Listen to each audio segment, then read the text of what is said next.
Jesu Kristu uyinkosi Baba.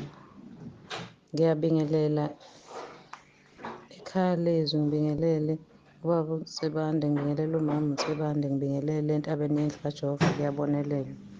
Jesu Kristu uyinkosi. Ngidlulisa ukubonga nobufakazi. Okokuqala ngibonge nje kundodakazi owangifaka kule group. Umehluko empilweni yami ngiyawubona mkhulu kakhulu, iwenzile nje umehluko. Ubufakazi enginabo-ke, mina ngine-stroke esangishaya ngo-2019 June. Ngingakwazi nje ukuhamba kahle, ngingakwazi nokuguqa, ngifisa ukuguqa uma ngikhuleka kodwa kungenzeki. Kodwa nje ngingene ekhaya lezwi ngoJuni mhla ka-16. Uma ngingena ekhaya lezwi ngathola iy'ntshumayelo, iy'mfundiso, ubufakazi, umkhuleko. Nomkhuleko wangomhla ka-18 May ngiyawukhuleka. Into eyenzakalayo-ke sengiyaphila. UJesu Kristu uyinkosi.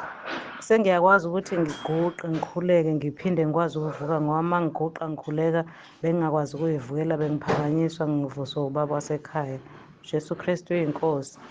Ukungena nje kule group nje ekhaya lezwi kuyenzile impilo yami yanomehluko, ney'mfundiso esizithola ngobaba uMphostoli uSibande ziyawenza umehluko empilweni yami. Ngelula nje ngibhukhile i-date yokuvuma izono, sengibhalile ebhukwini ngoba i-date yami isekude kakhulu. Ngiphinde ngixolise kubaba uMphostoli ukuthi ngike ngavele ngafona nje kanti usebhizi, kanti usuke esichazelile kakhulu egruphini ukuthi singenzi kanjalo, ufone nge-date yakho. Bese ngigajwa nje i-excitement yokuthi sengikwazi ukuyiguqela ngisukume nginalokho nje ukuthi ngifisa ukumfonela ngibonge. Ngiyabonga kakhulu-ke kuNkulunkulu. Jesu Kristu uyinkosi. Amen.